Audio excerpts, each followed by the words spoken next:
प्रार्थना करें कि हमारी बुद्धि सन्मार्ग की ओर चले। प्रसविता सविता, सूर्य भगवान का तेज हमारे रोम रोम में कण कण में समाहित हो। हम अंदर से बाहर तक प्रकाशवान होते जाएं, बदलते चले जाएं, पारदर्शी होते चले जाएं, अंदर का कुहासा मिटता चला जाए, ऐसी प्रार्थना भगवान से करें। गायत्री मंत्र जिसका अर्थ है हम उस प्राण स्वरूप, सुख स्वरूप, दुखनाशक, श्रेष्ठ, तेजस्वी, पापनाशक परमात्मा के दिव्य तेज को अंतरात्मा में धारण करते हैं, वह परमात्मा हमारी बुद्धि को सन्मार्ग की ओर प्रेरित करे। ऐसी विलक्षण प्रार्थना वाला गायत्री मंत्र आइए हम लोग एक साथ बोलें। ओम भूर्भुवः स्वः तत्सवितुर्वरेण्यं भर्गो देवस्य धीमहि धियो यो नः प्रचोदयात्।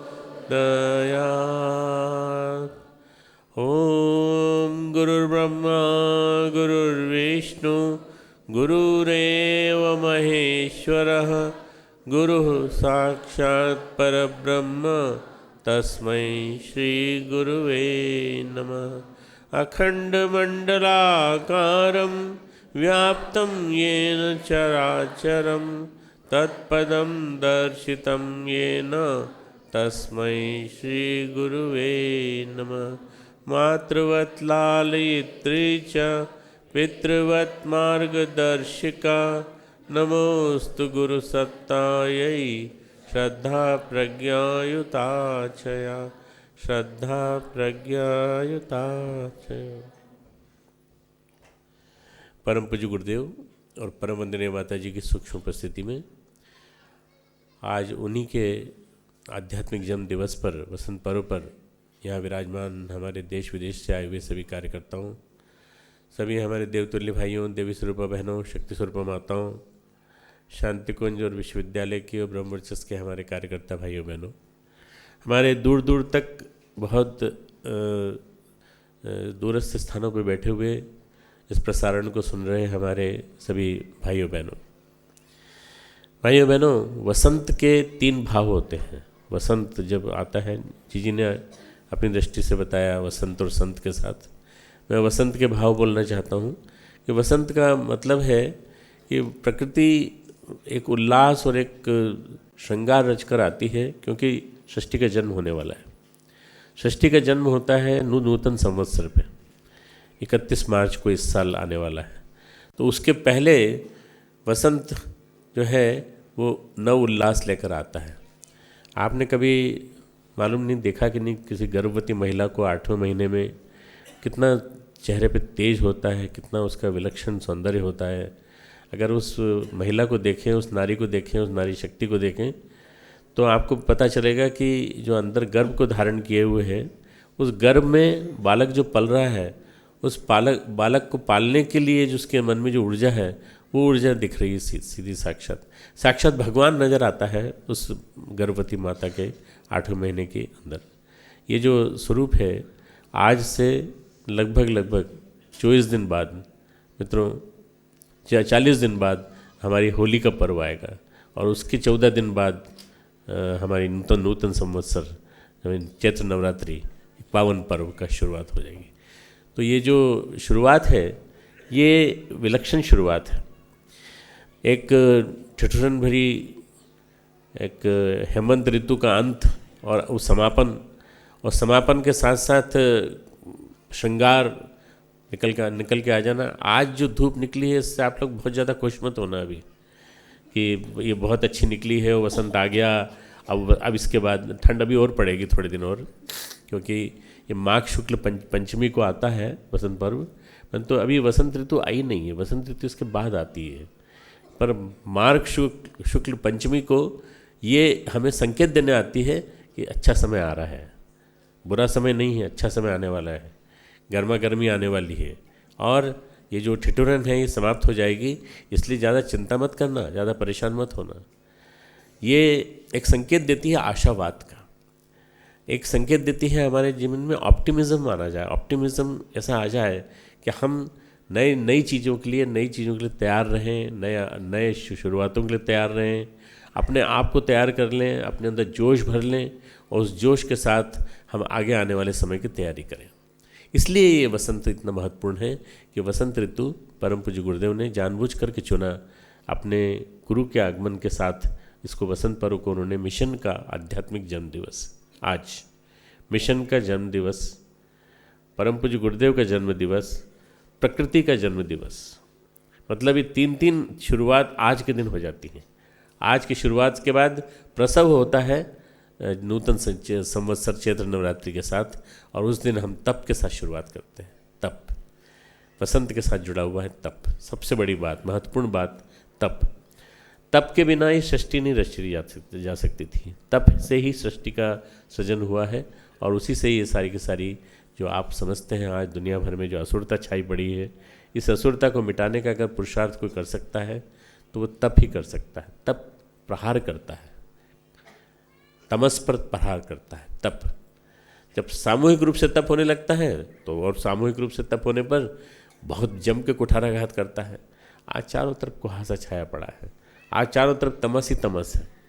आज चारों तरफ अगर आप देखें तो आलस्य है, जड़ता है और कई प्रकार की परेशानियां हैं समाज में दिखाई पड़ती हैं।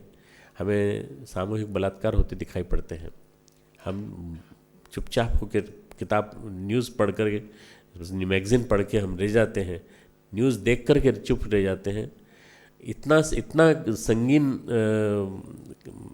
मतलब अपराध होने के बाद भी, सज़ा मिलने के बाद भी, फांसी की सज़ा मिलने के बाद भी आदमी की हिम्मत इतनी बढ़ती चली जाती है। ये तमस की पीक है, तमस का शिखर है।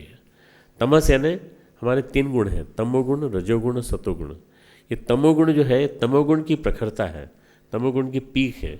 इस पीक पर प्रहार अगर करना है तो हमें गायत्री मंत्र के माध्यम से करना पड़ेगा। गायत्री मंत्र के 3 चरण हैं। तत्सवितुर्वरेण्यम भर्गो देवस्य धीमहि धियो यो न प्रचोदयात्। तत्सवितुर्वरेण्यम जो हमारा जो चरण है, तत्सवितुर्वरेण्यम, इस सविता के तेज को वर्ण करके हम अपने अंदर उस प्रकाश को वर्ण करने की शक्ति धारण कर लें। सविता के प्रकाश को वर्ण करने की शक्ति धारण कर लें, अर्थात हम अपने आप को उपयुक्त पात्र बना लें, हम अपने आप को दिया बना लें, हम अपने आप को एक ऐसा माध्यम बना लें जिसके माध्यम से तमस टूटता चला जाए, जिसके माध्यम से चारों तरफ आवरण जो छाया हुआ है पूरे बायोस्फीयर पे, स्ट्रेटोस्फीयर पे, ओजोनोस्फीयर पे, इस आवरण को तोड़ने में मदद मिले। इस आवरण में घुटन सी होती है, महसूस होती है, घुटन महसूस होती है। हम कुछ नहीं कर पा रहे, हम कुछ नहीं कर पा रहे, कानून कुछ नहीं कर पा रहा है, सुप्रीम कोर्ट कुछ नहीं कर पा रही, न्यायपालिका नहीं कर पा रही, कार्यपालिका नहीं कर पा रही। ऐसी घुटन के माहौल में हमें भगवान शक्ति दें, सविता देवता हमें शक्ति दें, हम सविता के तेज को वर्ण कर सकें और सविता के तेज को वर्ण करके अपने आप को हम सही अर्थों में तपस्वी बना सकें। तपस्वी का मतलब ये नहीं होता कि वो कोई शरीर से ही तप करता है, कोई खाना पीना कम खा लेता है और कोई किसी रूप में तप कर लेता है, वो वाला नहीं है। तप का मतलब है अपने मन में, अपने अंतर जगत में एक ऐसी चीज़ को जन्म देना जिससे कि तमस टूटने लगे।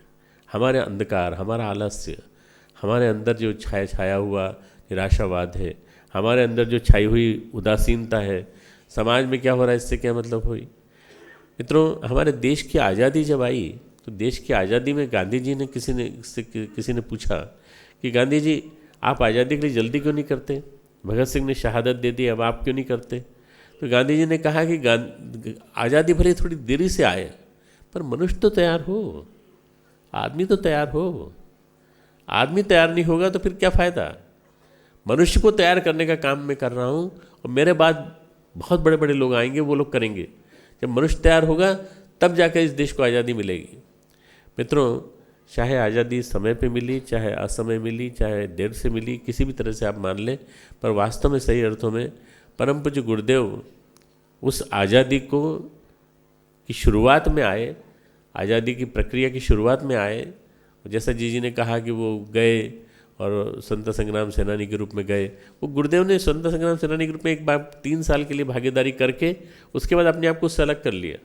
फिर उन्होंने उसके बाद की तैयारी चालू कर दी कि इसके बाद जब आज़ाद हो जाएगा देश तो उसके आज़ाद देश में तमस जो बनेगा उसको क्या कैसे कैसे तोड़ा जाएगा। जिन जिन लोगों ने आज़ादी में भाग लिया था, आज़ादी की लड़ाई में भाग लिया था, मित्रों वो सब के सब उदासीन हो गए, राय बहादुर बन गए, पैसा इकट्ठा करना चालू कर दिया। कर्तव्य कम हो जाता है और संचय ज़्यादा बढ़ जाता है।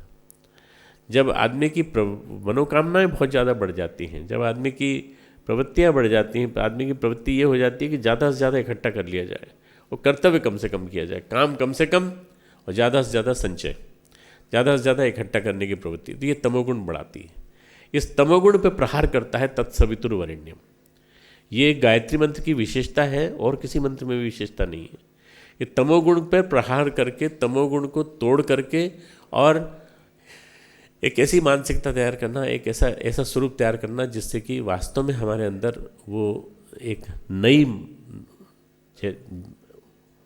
सक्रियता पैदा हो। तत्सवितुर्वरेण्यम। मित्रों, इस तमोगुण को तोड़ करके जब आगे बढ़ते हैं हम, तो आता है भर्गो देवस्य धीमहि। उस भगवान के जो पापनाशक तेज को धारण करने की क्षमता हमारी बढ़े। जब पापनाशक तेज को धारण करने की क्षमता हमारी बढ़ने लगती है, तो हम अंदर ही अंदर से अंदर बाहर से प्रकाशवान होने लगते हैं। भर्गो देवस्य धीमहि, जो तेज उधर वर्ण किया था, उस तेज को वर्ण करने के कारण हमारे अंदर देवत्व आया। वो देवत्व आया और उसको धारण करने की क्षमता आई हमारे अंदर। तो ये आने के बाद हमारे अंदर रजोगुण बढ़ने लगता है। रजोगुण के बढ़ने के साथ साथ तमोगुण थोड़ा कम होता चला जाता है, रजोगुण बढ़ता चला जाता है। और रजोगुण के बढ़ने के साथ साथ हमारे अंदर कुछ प्रवृत्तियाँ कम होने लगती हैं, कुछ लालच कम होने लगता है, कुछ और भी जो बहुत सारी चीज़ें ऐसी हैं जो नहीं होना चाहिए समाज में, वो कम होने लगती हैं और अच्छाई बढ़ने लगती धीरे धीरे। पर सत्वगुण नहीं आता। सत्वगुण कब आता है? जब धियो यो न प्रचोदयात होता है, जब हमारी बुद्धि सन्मार्ग की ओर चलने लगती है, जब हम प्रकाश की ओर चलने लगते हैं। प्रकाश की ओर एक साथ चलना, ये सत्वगुण की वृत्ति है। प्रकाश की ओर एक साथ चलना, अकेले नहीं, थोड़ा सा ग्रुप 10,000, 15,000, 20,000, 25,000 लोगों ने कर ली साधना, तो क्या फ़र्क पड़ने वाला है? जब हजारों लाखों करोड़ों व्यक्ति एक साथ करेंगे, जब हजारों लाखों करोड़ों व्यक्तियों के जीवन में परिवर्तन आएगा, जब उनके चिंतन में परिवर्तन आएगा, उनके मन में परिवर्तन आएगा, और वो जब एक साथ मिलकर के साधना करेंगे, सामूहिक साधना करेंगे, तब जा कर के सत्वगुण पूरे देश में छाएगा। मित्रों, बाकी सारे दिखाई पड़ते हैं आपको राष्ट्र, उन राष्ट्रों में रजोगुण ज़्यादा है, रजोगुण ज़्यादा है, संचय की प्रवृत्ति ज़्यादा है। आप देख लीजिए, फैशन परस्ती, फिजूल खर्ची, अपव्यय, जितने विज्ञापन आपको दिखाई पड़ते हैं, ये सारे के सारे रजोगुण के प्रतीक हैं। रजोगुण जो है, ये जितना ज़्यादा बढ़ता चला जाता है, उतना ही हमारा जो शक्ति का अंश है वो कम होता चला जाता है, और हमारे अंदर तमोगुण की ओर बढ़ने की मानसिकता बढ़ती चली जाती है, हम नीचे की ओर जाने लगते हैं। तमोगुण, सत्वगुण, रजोगुण, सत्वगुण। थोड़ा सा रजोगुण जरूरी है, क्योंकि रजोगुण नहीं होगा तो अंदर से प्रवृत्ति आरंभ नहीं होगी काम करने की। थोड़ा रजोगुण जरूरी है, पर वास्तविकता हमें चाहिए सत्वगुण की चाहिए। तो सत्वगुण की ओर जाने के लिए सामूहिक साधना का प्रयोग परम पूज्य गुरुदेव ने अपने जीवन की शुरुआत से कर दिया। उन्होंने अखंड ज्योति निकाली। उन्होंने कहा अखंड ज्योति हम प्रकाशित करने जा रहे हैं। गुरुदेव के जीवन के कुछ खंड बताता हूँ मैं। 1926 से 1940, 15 साल, 1915 साल का जो समय है, ये उनके जीवन का 1911 से 1926, ये 15 साल का जो समय है, बड़ा महत्वपूर्ण समय है मित्रों। इस 15 साल में परम पूज्य गुरुदेव ने अपनी साधनात्मक शुरुआत की, बीजांकुर डाले, अपने साथियों को साथ लेके बिठाया, पेड़ के नीचे बैठते थे आंवलखेड़ा में। आंवलखेड़ा कभी लोग जाते हैं और पूछते हैं कहाँ जाएं, किधर जाएं। तो मित्रों, जैसे लोग वृंदावन के आसपास जो वन हैं, उन वनों में जाते हैं, महावन में जाते हैं, वृंदावन में जाते हैं, अन्य वनों में जाते हैं, तो जहाँ जाओ वहाँ भगवान कृष्ण मौजूद हैं। भगवान कृष्ण वहाँ ने कभी वहाँ रास किया था, और आज भी अगर दिव्य दृष्टि हो तो रात में लोग देख सकते हैं भगवान कृष्ण वहाँ आते हैं और वहाँ पे नृत्य करते हैं, और उनके साथ साथ वो लोग जो उनकी साथ नृत्य करने वाले थे वो मौजूद रहते। ये वही लोग देख सकते हैं जिनके पास दिव्य दृष्टि होती है। इस कलयुग में ही चैतन्य महाप्रभु आए थे, और चैतन्य महाप्रभु ने देखा था वृंदावन में कि कहाँ कहाँ उन्होंने किया था। उन्होंने जगहों को पहचाना, जगह को पहचान करके उन्होंने वहाँ स्थापित कर दिया। मित्रों, परम पूज्य गुरुदेव ने जो सही अर्थों में आंवलखेड़ा के आसपास का बहुत बड़ा इलाका है। मुझे मौका मिला आंवलखेड़ा अश्वमेध के दौरान, अर्ध पूर्णाहुति के दौरान, आंवलखेड़ा के आसपास पैदल चलने का खूब। हम लोग जगह देख रहे थे पूरी आसपास कहाँ कहाँ तक हम जा सकते हैं। तो जहाँ जहाँ गए वहाँ एक बुजुर्ग थे जो गुरुदेव से 1 साल छोटे थे, पर गुरुदेव के बारे में सारी स्मृति थी उनकी। करीब 85 साल के होंगे, 84-85 साल के। उनको सारी स्मृतियाँ थी। उन्होंने मेरे को सुनाना चालू किया। हम उनके पास जाके बैठते थे तो उन्होंने सुनाना चालू किया कि जितनी अमराई दिखती है ना तुमको, जितने पेड़ दिखते हैं ना, इन पेड़ों के नीचे बैठ के गुरुदेव ने हमको 5-5, 6-6 लोगों को बैठ के तप कराया है, जप कराया है, गायत्री जप की साधना कराई है। उम्र क्या थी? 5 साल, 6 साल, 7 साल। खेल क्या चलता था? कौन साधना में ज़्यादा मन लगाता है? तो लोग आँख खोल के देखते तो थे एक दूसरे को कि कौन किसका मन ज़्यादा लग रहा है। पर सब ने ये देखा कि श्रीराम शर्मा का मन जो है इधर उधर नहीं हुआ, बिल्कुल मन लगा रहा। और उनको ये भी मालूम है कि किसका मन नहीं लग रहा है, तो वो बार बार उसको बताते भी थे, तुम्हारा मन नहीं लगा था, तुम आंखें खोल के देख रहे थे, तुम्हारा मन नहीं लगा, तुम आंखें खोल के देख रहे थे। साधना का खेल चलता रहा। और इसी प्रकार से परम पूज्य गुरुदेव ने पूरी आंवलखेड़ा के आसपास की भूमि को मित्रों एक तरह से रंग में रंग दिया है, एक तरह से अपने रंग में रंग दिया है। इसीलिए आंवलखेड़ा हमारे लिए पुण्य भूमि है, मातृभूमि है, एक ऐसा शक्तिपीठ है जहाँ पर एक बड़ी विलक्षण स्थापना भी होने जा रही है। आप लोगों को संयोग से बताना चाहता हूँ कि वहाँ पर सूर्य की प्रतिमा, सूर्य का मंदिर, एक ब्रह्म कमल बनाया है। जैसा आज ब्रह्म कमल आपने यहाँ देखा, एक ब्रह्म कमल बनाया है उस स्थान पर, जिस स्थान पर परम पूज्य गुरुदेव जन्मे थे, एग्जैक्टली उसी स्थान पर ब्रह्म कमल, स्फटिक का कमल है, उसके ऊपर बहुत बड़ा कमल है। और वहाँ बहुत बड़ा एक साधना स्थली बना रहे हैं जहाँ कम से कम 400-500 आदमी एक साथ बैठ करके जप कर सकें, तप कर सकें, ध्यान कर सकें। जिस स्थान पे परम पूज्य गुरुदेव ने जन्म लिया, वहाँ बैठ करके ध्यान करने का एक अलग ही प्रताप होगा, एक अलग ही बात होगी। वहाँ बैठेंगे आप तो आपको लगेगा कि हम थोड़ी कठिनाई की यात्रा करके आंवलखेड़ा आ तो गए। आंवलखेड़ा में आने के बाद सबसे बड़ा आनंद जो मिला वो ये मिला कि गुरुदेव की जन्मभूमि में हमको जप करने का मौका मिला। आप वहाँ जाएंगे तो 3 मंजिल की बिल्डिंग बनी है। हमारे नागपुर के भाई श्री सत्यनारायण नोवाल जी ने बड़ी मेहनत करके वहाँ पर पूरा निर्माण कर दिया है। अब 1 साल का समय और बाकी, क्योंकि अंदर हमको कुछ उनके वहाँ पर गुरुदेव के जीवन से जुड़े हुए प्रसंगों की, स्वतंत्रता संग्राम सेनानी के नाते उनकी जिन पृष्ठभूमि और उनके साधना की पृष्ठभूमि, इनके पूरे 180 साल का जीवन पूरा डिपिक्ट करना है। तो उसके म्यूरल्स बनवाने हैं हमको, वो बनाने में थोड़ा टाइम लगेगा, बाकी सब बन के तैयार है। मित्रों, मैं ये जो बता रहा हूँ कि 1 साल से 15 साल, 1911 से लेकर 1926 तक का एक कालखंड, 1926 से लेकर के जो दूसरा कालखंड है गुरुदेव का, वो मित्रों 40 साल का है। 40 साल का कालखंड है। इस 40 साल के कालखंड में कई चीज़ें हुई। अखंड ज्योति आई गुरुदेव के सामने उनके गुरु के आदेश के अनुसार, और गुरुदेव के आदेश के अनुसार आई तो उन्होंने कहा कि अखंड ज्योति अगर भगवान, गुरुदेव ने लिखना चालू की जब, तो उन्होंने कहा कि अगर भगवान के आदेश से आई है तो ये चलेगी, और अगर ये हमारे मन से आई है तो नहीं चलेगी। लोगों ने कहा आजकल पत्रिकाएं चलती कहाँ हैं, बड़े बड़े संपादक विट्ठल दास मोदी आरोग्य निकालते थे, हनुमान प्रसाद पोद्दार कल्याण निकालते थे, कहते थे हमको सब्सिडी मिलती है, हमको बहुत ढेर सारा डोनेशन मिलता है, तब जाकर के आप निकालते हैं, और आप कहते हैं कि आप तो केवल पत्रिका को अपने बलबूते निकालेंगे, विज्ञापन नहीं देंगे, ऐसे कैसे निकलेगी। गुरुदेव ने कहा अगर हमारे तप में थोड़ी बहुत भी शक्ति होगी तो हम करेंगे और हम अखंड ज्योति निकालेंगे। आज मित्रों वही अखंड ज्योति जो 250 पत्रिका से स्टार्ट हुई थी, साइकिल पे पीछे बांध करके गुरुदेव चला करते थे, आज उसकी संख्या 12.5 लाख है। आज वो पत्रिका लाखों लोगों के जीवन का परिवर्तन का द्योतक है। लाखों लोगों के जीवन बदल दिए उसने, लाखों लोगों के जीवन बदल दिए, परिवर्तन कर दिया। जो आदमी आत्महत्या के लिए चला था कभी, वो आत्महत्या के लिए चलने वाले व्यक्ति को अखंड ज्योति गलती से हाथ लग गई तो उसने फिर अपना जीवन सोच बदल दी, और आज वो खुद स्वयं 5000 पत्रिका बांटता है। एक उदाहरण दे रहा हूँ आपको, हनुमानगढ़ के एक व्यक्ति का। ऐसा न जाने कितने व्यक्तियों के जीवन में परिवर्तन आया। अखंड ज्योति पत्रिका उनके जीवन का एक प्रथम चैप्टर। अखंड ज्योति पत्रिका के साथ एक उन्होंने अखंड ज्योति पत्रिका के पाठकों के साथ वार्ता शुरू की। वार्ता, गायत्री चर्चा प्रसंग चला करता था। उसमें गुरुदेव गायत्री के बारे में चर्चा किया करते थे। शुरुआत वहाँ से की। शुरुआत उन्होंने कहीं भी अपनी बात को कहने के लिए 1926 से 1940 तक केवल पूरे देश का भ्रमण किया, साधना की और अपने 24 वर्ष के 24 महापुरुष चरण की शुरुआत कर दी। पर शुरुआत वहाँ से हुई है। 1937-38 में पत्रिका शुरू हो गई थी, परंतु लड़ाई शुरू हो जाने के कारण, द्वितीय विश्व युद्ध चालू होने के कारण उसको बंद करना पड़ा थोड़ा सा समय के लिए।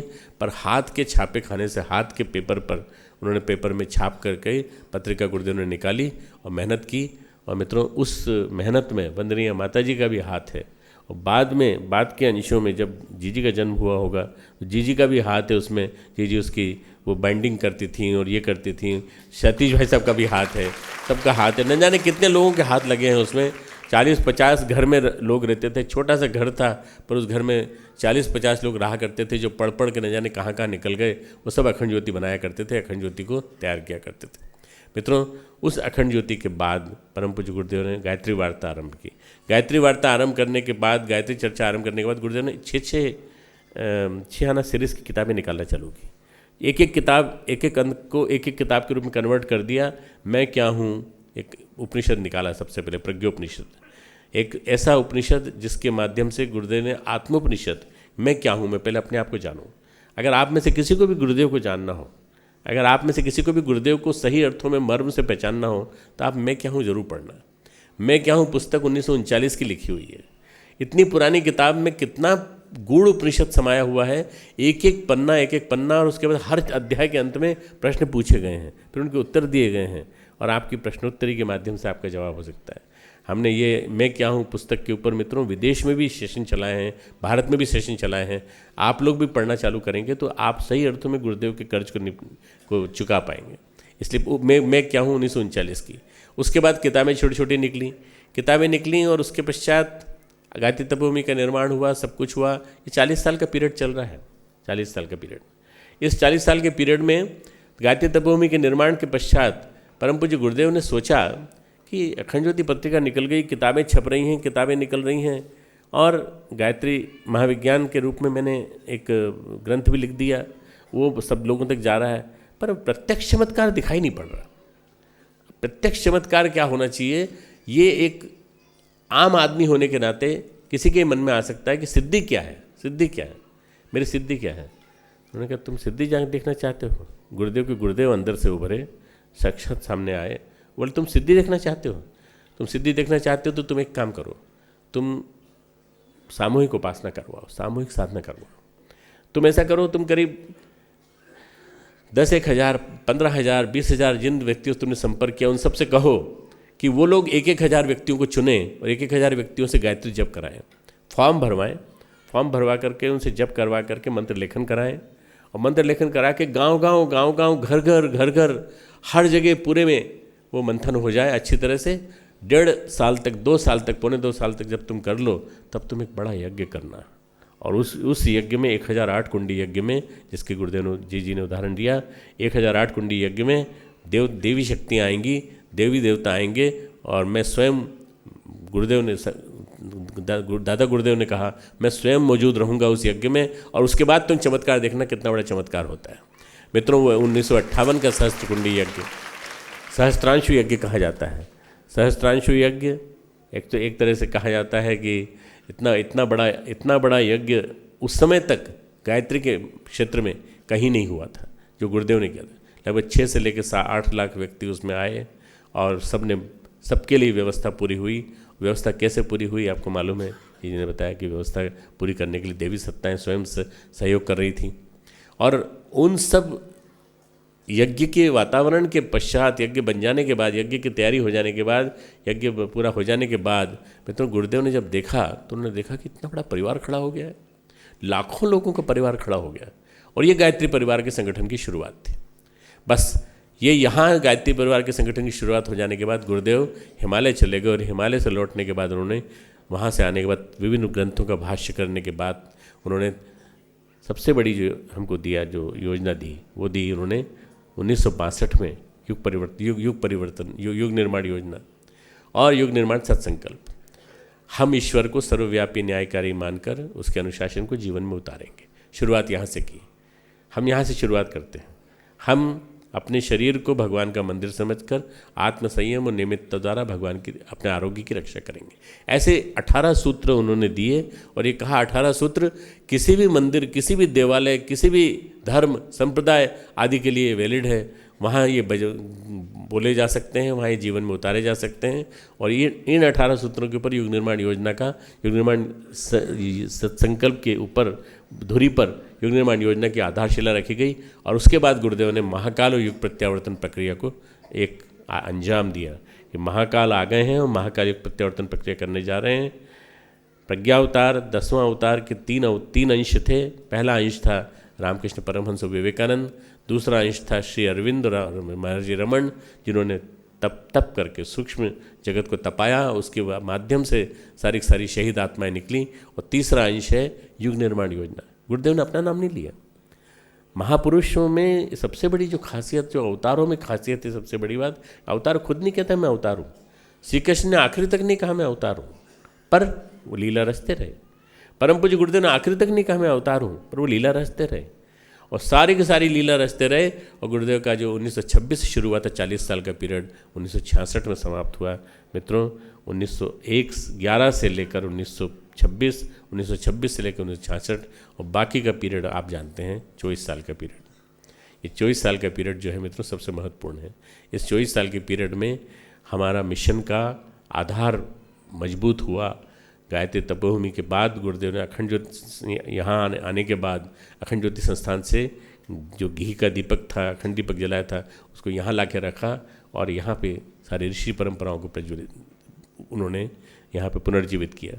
ये जो इतना बड़ा मैंने 80 साल का गुरुदेव का जीवन का जो स्वरूप बताया, उसमें सबसे अंतिम बात बताना चाहता हूँ कि गुरुदेव ने जो साहित्य यहाँ आने के बाद लिखा, सत्युग की वापसी और परिवर्तन के महान क्षण जैसे जो उन्होंने क्रांतिधर्मी साहित्य लिखा, मुझे एक संयोग मिला। मुझे आखिरी के जीवन के उनके 12 साल उनके पास बैठने का मौका मिला, उनके जीवन को समझने का मौका मिला और उनके जीवन के समझने के साथ साथ उनके क्रांतिकारी स्वरूप को समझने का मौका मिला कि वो चाहते क्या है, परिवर्तन क्यों चाहते हैं, परिवर्तन के लिए क्यों, किस तरह के लोग चाहते हैं, किस तरह की भूमिका लोगों से चाहते हैं। ये सब समझ में आया तब जब यहाँ आकर के मैं 1978 में जब मैं आया, मैं और जी हम दोनों आ गए थे 1978 में। और यहाँ आने के बाद हम लोगों ने पूरा उनका गुरुदेव का अंतिम 12 साल देखे। मित्रों ये 4 सेगमेंट में गुरुदेव का जीवन बंटता है और परम पूज्य गुरुदेव के जीवन को बांटने के बाद आपको ये समझ में आ जाएगा कि ये कितनी बड़ी महान परंपरा भगवान ने स्थापित की है, संतों ने स्थापित की है, अवतारी सचेतनाओं ने स्थापित की है कि वो अपना काम करने के लिए खंडों में अपने आप को बांट लेते हैं और तिल करके जलते हैं। मैंने गुरुदेव के जीवन में कोई विश्राम नहीं देखा। मैंने गुरुदेव के जीवन में 4 चीज़ देखी। अनुराग अपने गुरु के प्रति, विराग वैराग्य, स्वामी विवेकानंद जैसा वैराग्य वो किसी से कुछ लेना नहीं, एक बार ठंड के दिन थे, तो ठंड के दिनों में परम पूज्य गुरुदेव, बहुत कोई विदेशी महिला आई थी, बहुत बढ़िया स्वेटर दे गई थी, तो परम पूज्य गुरुदेव ने उस स्वेटर को ऊपर कोई पहना गई थी, नीचे से आने वाली कोई बच्ची पहना गई थी। मैंने कहा गुरुदेव आज आप बहुत स्मार्ट लग रहे हैं, बहुत हैंडसम लग रहे हैं, मेरे पास कैमरा नहीं है तो मैं फ़ोटो ले लेता आपका।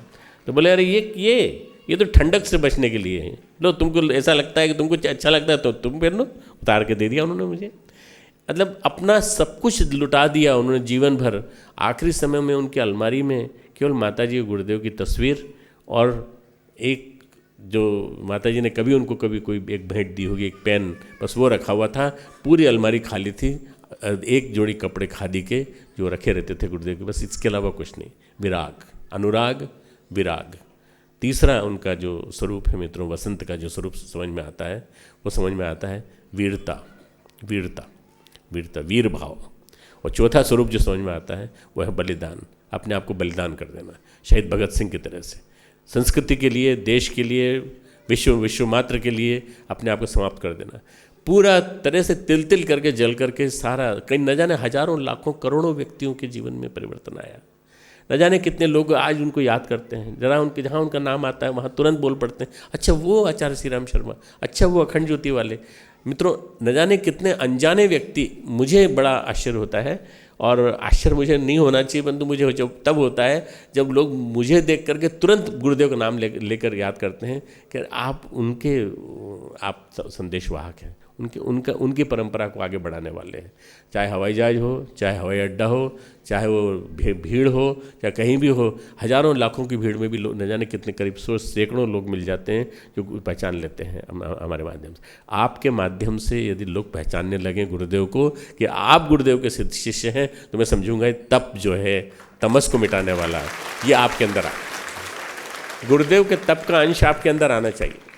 गुरुदेव के तप का अंश आना चाहिए, तत्सवितुर्वरेण्यम आना चाहिए, भर्गो देव से धीमहि आना चाहिए, और भर्गो देव से धीमहि को सक्रिय करने के लिए प्रकाश की ओर हम एक साथ चलें, हम सब मिलजुल करके चलें। ये समूह साधना वर्ष घोषित किया है। समूह साधना वर्ष में एक व्यक्ति की साधना, दो व्यक्ति की साधना, तीन व्यक्ति की साधना से बड़ी समूह की साधना है। समूह जब साधना करता है तो एक चित्त, एक वृत्ति, एक समान चित्त हमारा सोचने का तरीका हो जाता है। आपने संगच्छद्वम संवदध्वम संवम जानताम सुना होगा, जो हमारा संज्ञान सूक्त है अथर्ववेद में और ऋग्वेद में दोनों में दिया हुआ है। संगच्छद्वम संवदध्वम संवो मनांसि जानताम देवा भागम यथा पूर्वे संजानाना उपासते। हम सब एक साथ चलें, हमारी प्रकृति एक हो, हमारी आकृति एक हो, हम एक दूसरे से अलग न हो। अभी देखिए ना दिल्ली में तमाशा क्या हो रहा है, सब अलग अलग हैं, एक दूसरे से अलग अलग हैं, सब एक दूसरे से अलग हैं। जब अलग हो जाते हैं तो उनको गाली देते हैं, वो अलग हो जाते हैं उनको गाली देते हैं। अगर सब संगठित हो जाएं तो अमेरिका में दो सिस्टम है, एक रिपब्लिकन पार्टी है, एक डेमोक्रेटिक पार्टी है। बस दोनों आपस में लड़ते हैं, बस केवल दोनों आपस में लड़ते हैं। हमारे देश में तो 1000 पार्टियाँ हैं, 1000 लोग एक दूसरे से लड़ते हैं। न कोई शासन है, न कोई कहीं सुशासन है, और न कहीं सुशासन होने की कोई योजना नज़र आती है। हमारे देश में ऐसा नहीं हो सकता कि देवता और असुर दो पार्टियां बन जाएं। केवल देवताओं की पार्टी अलग, गायत्री परिवार की पार्टी अलग, और असुर जो दूसरे दुष्ट लोग हैं वो उनके अलग। हम लड़ेंगे आपस में, हम लड़ेंगे, हम उनको बदलेंगे, हम उनका निर्माण करके रहेंगे।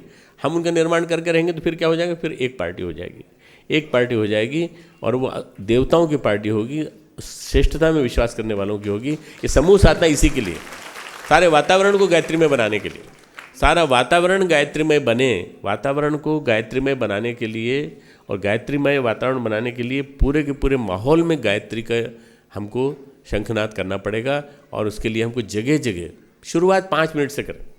सुबह उठे, बिस्तर पे 5 मिनट प्रार्थना कर ली, माथे पे सिर घुमाया, ऐसे माथे पे हाथ लगाया, घुमाया, और उसके पश्चात प्रार्थना की गुरुदेव से कि गुरुदेव अभी 5 मिनट जो प्रार्थना की है, अब ये सुबह 24 घंटे गायत्रीमय रहे जीवन, 24 घंटे गायत्री मेरे जीवन। मतलब मुसलमान जहाँ भी जाते हैं नमाज पढ़ते हैं कि नहीं, 5 बार नमाज पढ़ते हैं कि नहीं? हम कितनी बार नमाज पढ़ते हैं बताइए, हम कितनी बार प्रार्थना करते हैं? हम तो मौका मिल जाए तो स्किप भी कर जाते हैं, हम तो मौका मिल जाए तो गायब भी हो जाते हैं। हम तो 5 बार क्या, 1 बार क्या, 3 बार क्या, 1 बार भी नहीं करते। गुरुदेव ने 5 बार का नियम बनाया शांति कुंज में, 5 बार। आप समझ लो हम मुस्लिम हैं ये मान लो, और क्या हम नमाज पढ़ते हैं यहाँ पे 5 बार। कैसे पढ़ते हैं? सुबह सुबह उठ के हर दिन नया जन्म, हर दिन नया जन्म, 5 मिनट बिस्तर पे बैठ के प्रार्थना कीजिए। ये पहली नमाज, पहली प्रार्थना। दूसरी प्रार्थना हमारी परम पूज्य गुरुदेव का ध्यान। परम पूज्य गुरुदेव ध्यान कराते हैं और निर्देश देते हैं यहाँ से ऑटो सजेशन के, बराबर कहते हैं आपने सुबह ध्यान सुना होगा, और ध्यान सुनने के बाद आप ध्यान के निर्देश सुने होंगे, वो दूसरी प्रार्थना। तीसरा है वंदनीय माता जी के स्वर में दिन में दीपक के, अखंड दीपक के ऊपर ध्यान। आप जहाँ भी बैठे हों दीपक की ज्योति के ऊपर ध्यान केंद्रित करिए। चौथी प्रार्थना शाम की नादयोग की प्रार्थना। और पांचवी साधना हमारी तत्वबोध। आज का दिन बीत गया, एनालाइज करें, विश्लेषण करें कि हमको क्या करना है, हमको जीवन में किस तरह से करना है, और जो हमने किया दिन भर में इससे पछतावा क्या लें, डायरी लिखें और अब अपने जीवन को बदलने का प्रयास करें। मित्रों, आप सबको ये एहसास होना चाहिए कि ये 5 बार की प्रार्थना हमको रोज़ ही करनी है, रोज़ नियमित रूप से करनी है। और इस 5 बार की प्रार्थना से क्या होगा, पूरा दिन भर का रूटीन आपका सेट हो जाएगा। जहाँ रहेंगे वहाँ कर सकते हैं। 5-5 मिनट की प्रार्थना है, 5-5 मिनट की प्रार्थना, ज़्यादा लंबी नहीं है। गुरुदेव के ध्यान को आप 5 मिनट में संक्षेप में ले सकते हैं। सूर्य का ध्यान, सूर्य हमारे अंदर प्रकाशित हो रहा है, और सूर्य के गुरुदेव का ध्यान बड़ा है, 30 मिनट का ध्यान है, परंतु आप उसको छोटे संक्षेप में ले सकते हैं। इस तरह से अगर ध्यान करेंगे तो बहुत बढ़िया हो जाएगा। गायत्री मंत्र का जप आप जब करें तो आप मंदिर में कर सकते हैं एक साथ। शनिवार रविवार को कर लीजिए, एक साथ कर लीजिए, 20 लोग 25 लोग एक साथ मिलकर कर लीजिए। 25 लोग में से 5 लोग जाना चाहते हैं क्योंकि उनको जरूरी काम है, चले जाएं, और नए आने चाहते हैं 5 वो आके बैठ जाएं। 20 जाना चाहते हैं, 5 बैठना चाहते हैं, 5 बैठें। 5 जाना चाहते हैं और उसके बाद 100 आना चाहते हैं, 100 आके बैठ जाएं। मंदिरों में, अपने घरों में, प्रज्ञा मंडलों में, स्वाध्याय मंडलों में, जहाँ भी संभव हो वहाँ आप इसको कर सकते हैं। मित्रों, इस समय सूर्य बहुत नाराज है, सूर्य नारायण भगवान बहुत नाराज है। तत्सवितुर्वरेण्यम जो है ये सूर्य नारायण भगवान की उपासना है।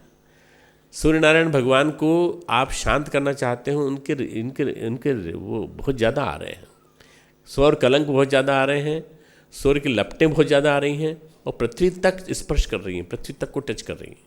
तो ऐसे में सूर्य नारायण भगवान से के लिए सबसे बड़ी प्रार्थना कौन सी है? सबसे बड़ी प्रार्थना है गायत्री मंत्र। सबसे बड़ी प्रार्थना गायत्री मंत्र। गायत्री मंत्र का सामूहिक जप, और सामूहिक जप कितना करें?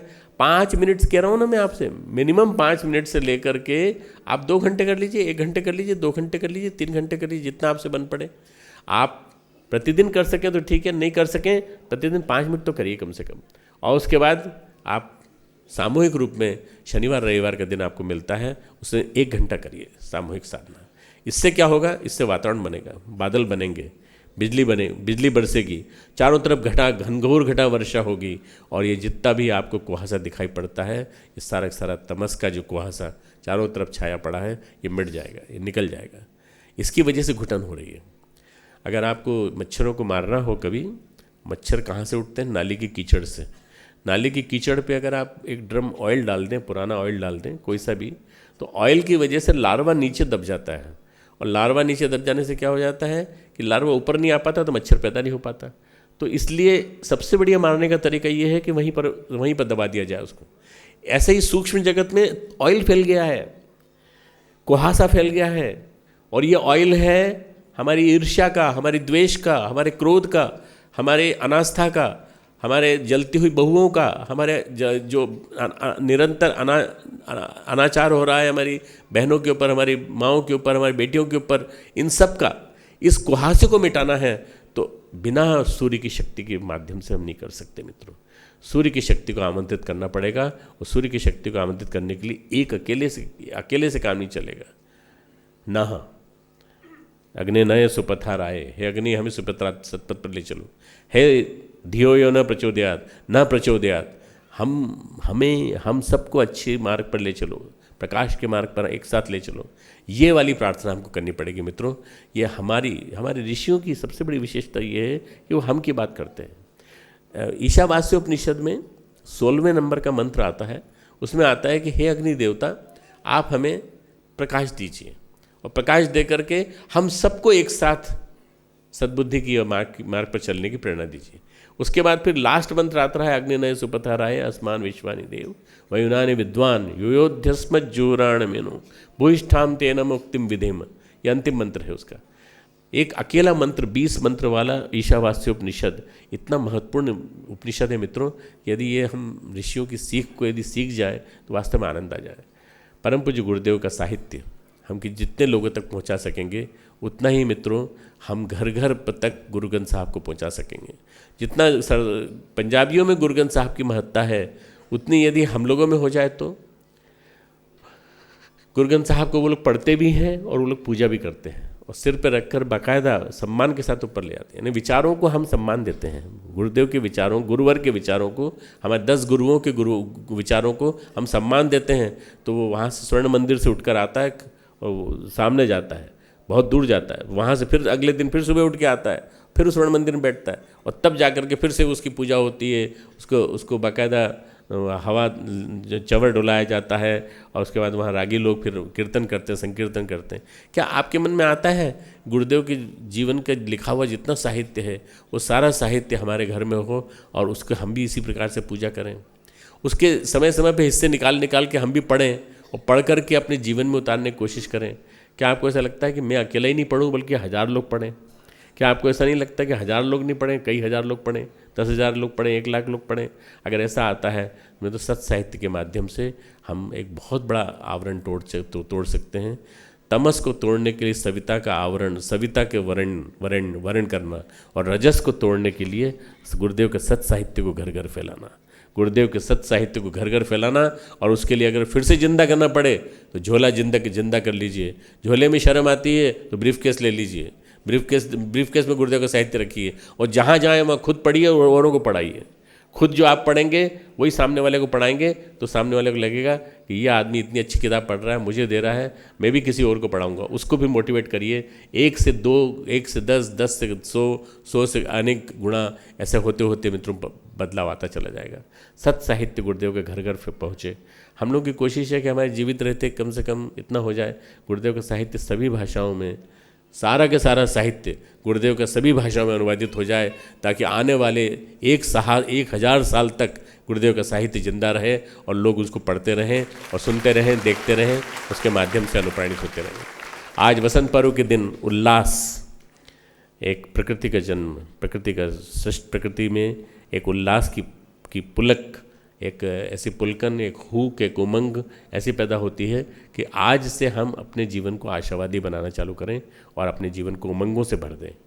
कोई भी निराशावादी भाव मन में ना आने दें। बस मन में अगर ये आशावाद आ गया तो मित्रों जमाना बदल रहा है। गुरुदेव ने यूँ नहीं कहा 21वीं सदी उज्जवल भविष्य, गुरुदेव ने कहा है तो आएगा। अगर महापुरुष ने कहा है और एक पैगंबर ने कहा है तो 21वीं सदी उज्जवल भविष्य लेकर के आएगी। हमारे सामने नहीं आई तो हमारे पोतों के ज़माने में आएगी, बेटे के ज़माने में आएगी, और जरूर आएगी। आने वाले समय में अच्छा ही अच्छा होने वाला है। 2014 की कुंडली, जन्म कुंडली बड़ी खास है। ये जो जनवरी से लेकर और 31 मार्च तक का जो समय है, ये बड़ा प्रसव पीड़ा वाला समय है। इस समय बड़े खास चेंजेस हो रहे हैं सूक्ष्म जगत में। ये जो कुंडली है, ये कुंडली 1947 की कुंडली से मिलती जुलती है। 1947 की कुंडली चालू हुई थी चैत्र नवरात्रि से और ख़त्म हुई थी अगस्त में। 15 अगस्त को जब जन्म हुआ था श्री अरविंद का, और 15 अगस्त को वो समय जिसमें हमारा देश आज़ाद हुआ था।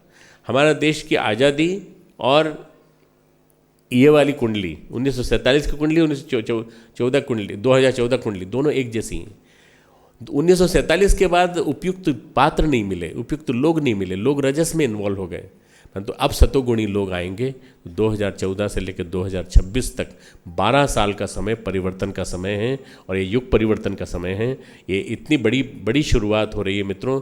इन 12 वर्षों में तेज़ी से परिवर्तन होगा, और 2026 में वंदनीय माता जी का जन्म शताब्दी वर्ष, अखंड दीपक का शताब्दी वर्ष, श्री अरविंद का अतिमानस के अवतरण का शताब्दी वर्ष, ये 3 शताब्दी वर्ष एक साथ मनाएंगे। जनवरी 1925 में जनवरी 2025 में हम कार्यक्रम चालू करेंगे पूरे देश में एक साथ, और जनवरी में चालू करके नवंबर 2026 में कई बड़े स्थानों पर विराट आयोजन के माध्यम से हम समापन करेंगे वंदनीय माता जी और अखंड दीपक की जन्म शताब्दी। इन 12 वर्षों में युग परिवर्तन के चिन्ह साक्षात स्पष्ट दिखाई देने लगेंगे। वातावरण गायत्रीमय बनता दिखाई देने लगेगा। क्या आप तैयार हैं इसके लिए? हाथ ऊंचा करके बोले, क्या तैयार हैं आप सब इसके लिए? तो तैयार हैं तो समूह साधना में आज से लग जाइए। समूह साधना के स्टिकर बन के तैयार हैं, आप यहाँ से ले लीजिए। समूह साधना का पूरा लिटरेचर बन के तैयार है, वो लेके जाइए, और जहाँ जाए वहाँ जा करके समूह में इन्वॉल्व करके सबको साधना कराने के लिए कहिए। हमारे बाकी आंदोलन अपने आप चलते रहेंगे, यथावत चलते रहेंगे। गंगा जलाभिषेक चलता रहेगा, गंगा निर्मल अभियान चलता रहेगा। हमारे अन्य जितने प्रोजेक्ट्स हैं, बाल संस्कार शालाएँ चलती रहेंगी। हमारे विभिन्न प्रकार के जो कार्यक्रम हैं वो सब चलते रहेंगे। पर सबसे बड़ा महत्वपूर्ण कार्यक्रम इस समय जो है साधनात्मक मनोभूमि को बनाना और अपने आप को तैयार करना, तप के माध्यम से। उस तप के माध्यम से जिस तप ने गुरुदेव को तपाया और जिस तप से उन्होंने अपने आप को वेद मूर्ति और ज्ञान मूर्ति बनाया। आइए ऐसे गुरु को उनके जन्म दिवस पर प्रणाम करते हैं। बहनों और भाइयों, ये बसंत ऐसा अद्भुत बन जाए कि परम पूज्य गुरुदेव के तप का अंश हमारे जीवन में उतर जाए, और उतरने के बाद हम उनके ज्ञान शरीर को, उनके साहित्य को विश्व के कोने कोने में पहुंचाने का संकल्प लेकर यहाँ से जाएं। आज बड़ा महत्वपूर्ण दिन है, और आज इस महत्वपूर्ण दिन पर ISO 9001 एक प्रमाणिकता का सर्टिफिकेट देव संस्कृति विश्वविद्यालय के कुलाधिपति को भेंट कर रहे हैं। हमारे नितिन सारवाल जी। भाइयों बहनों, ये ISO का मतलब होता है कि ये ISO के माध्यम से अब ये स्टैंडर्ड ऑर्गेनाइजेशन हो गया है। हमारा देव संस्कृति विश्वविद्यालय को एक प्रकार की विशेष पदवी मिलने जा रही है और ये इसका पूरा चेकिंग इन्होंने किया, नितिन सरवल साहब ने किया है। और ये संगठन के माध्यम से मिलने के बाद इसके बाद हमारे यहाँ नेक आ रहा है। नेक आने के बाद, नेक की मान्यता मिल जाने के बाद देव संस्कृति विश्वविद्यालय को, उसकी मान्यताओं को हम पूरे भारत भर में फैला पाएंगे। ऐसा हमारा विश्वास है। उनके प्रतिनिधि श्री नितिन सारवल जी श्रद्धेय डॉक्टर साहब कुलाधिपति जी को भेंट कर रहे हैं। और श्रद्धेय डॉक्टर साहब कुलाधिपति हमारे कुलपति, प्रतिकुलपति और कुल सचिव इनको अपने कर कमलों से भेंट कर रहे हैं। कुलपति डॉक्टर मिश्रा जी, प्रतिकुलपति डॉक्टर चिन्मय पांड्या जी और कुल सचिव संदीप कुमार जी।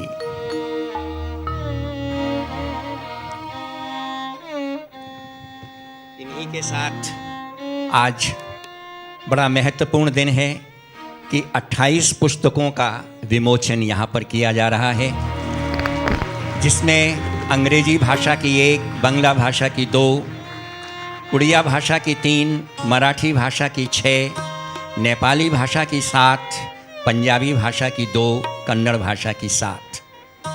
और इसी के साथ साथ टेबल कैलेंडर, जो 4 टेबल कैलेंडर्स हैं, उनका भी विमोचन यहाँ पर किया जा रहा है। CD, VCD जो महत्वपूर्ण हैं, उत्कृष्टता जिसमें एक का नाम है स्वामी विवेकानंद सार्ध शती समारोह में गायत्री परिवार की भागीदारी। ऑडियो बुक विचार सागर परम पूज्य गुरुदेव रचित फोल्डर पर आधारित। और तीसरी CD बड़ी महत्वपूर्ण, श्रद्धेय डॉक्टर साहब के प्रबुद्ध वर्ग में संबोधनों का संकलन। ये तीनों CD यहाँ पर दी जा रही हैं। इनका विमोचन श्रद्धेय डॉक्टर साहब ने किया। टेबल कैलेंडर जो नए विचार, नए वाक्य लेकर आ रहा है, ये हमारा फोल्डर है जो आज सभी को दिया जाएगा। समूह साधना वर्ष कैसे करें, किस तरीके से करें और कराएं। इसके साथ बहनों और भाइयों, वेबसाइट हमारी आपदा प्रबंधन पर एक नया सेक्शन, समूह साधना वर्ष के प्रचार प्रसार के लिए अन्य सामग्री, ये वेबसाइट पर उपलब्ध है। बैनर, पोस्टर, फोल्डर आदि ये सभी awgp.org पर उपलब्ध हैं। इसके साथ साथ अखंड ज्योति का 40 वर्ष का ये सब हमारी वेबसाइट पर उपलब्ध है। आप इसको डाउनलोड कर सकते हैं, आप इसको वहाँ से पढ़ सकते हैं। श्रद्धेय डॉक्टर साहब, श्रद्धा जी यहाँ से प्रस्थान करेंगे। आप सभी लोग अपने स्थान पर बैठे रहें। उसके साथ अनेक सूचनाएं हैं जो आपको देनी है। हाथ जोड़कर गुरु सत्ता को नमन। ओम नमो स्वनंताय सहस्रमूर्तये सहस्रपादाक्षि शिरोरुहाय सहस्रनाम्ने पुरुषाय शाश्वते सहस्रकोटि युगधारिणे नमः सहस्रकोटि युगधारिणे नमः। आप सभी लोग बैठे रहेंगे। कुछ सूचनाएं हैं, इनको आप ध्यानपूर्वक सुनेंगे। अखंड ज्योति पत्रिका के 30 वर्षों का यूनिकोड हिंदी में टाइप किया हुआ डाटा awgp.org पर उपलब्ध है। दिया की नई साइट, सारे कार्यक्रम युवाओं के लिए संदेश diya.net.in से प्राप्त कर सकते हैं। कृपया उठें नहीं, मेरा विनम्र प्रार्थना, विनम्र निवेदन, कृपया 2 मिनट बैठे रहें। awgp.org के सोशल इनिशिएटिव पेज से गायत्री परिवार के सारे आंदोलनों की जानकारी प्राप्त कर सकते हैं। आपदा प्रबंधन की नई वेबसाइट dm.awgp.org, इसमें गायत्री परिवार के आपदा संबंधित कार्यों की जानकारी प्राप्त कर सकते हैं।